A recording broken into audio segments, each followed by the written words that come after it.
Izay ny amin'ny vaovao politika efa nitsangana ny komity iraisan'ny ministera misahana ny fifandraisan-davitra sy ny ministera ny fahasalamam-bahoaka izay niaraka tamin'ny OMS na ny sampandrarahany firenena mikambana misahana ny fahasalamana izay nanao fikarohana manokana momba ireo antenne relais. Tao ireny fikarohana ary dia namoaka ity komity ity fa tsy miteraka aretina akory ny fananganana ireo antenne relais ireo. Tsy miteraka aretina ho an'ny olombelona ny fisiana ireny antenne relais ireny manamorona ny trano. Maro tokoa ankehitriny resaka mandeha ny amin'ny aretina teraka izy ireny. Manoloan'izany dia nisy ny fananganana komity irasan'ny ministera amin'izany fifandraisan-davitra sy ny ministera ny fahasalamam-bahoaka miara-miasa amin'ny OMS na ny sampandrarahany firenena mikambana misahana ny fahasalamana.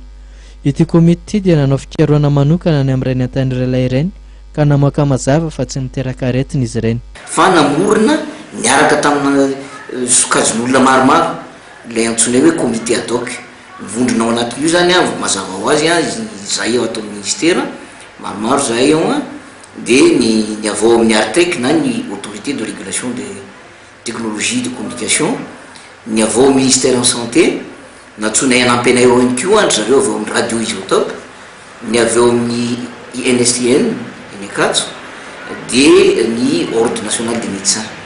Maka hevitra sy mifampiresaka matetika ihany koa zay amin'ny solitena ny OMS eto Madagasikara. Ny zavatra azo lazaina zany dia tsy raha le fitaovana ampiasaina eto amintsika amin'izao fotoana zao dia tsy miteraka aretina champ électromagnétique miatraika amin'ny vatantsika olombelona. Manoloana ny amaroan'ireo antenne relais ireo dia mieritreritra ny ministera misahana fifandraisan-davitra mba hanakambanana ny antenne iray ho an'ny orinasa maromaro. Eo ampamolavolana drafitra matipaika moa ity ministera ity ankehitriny.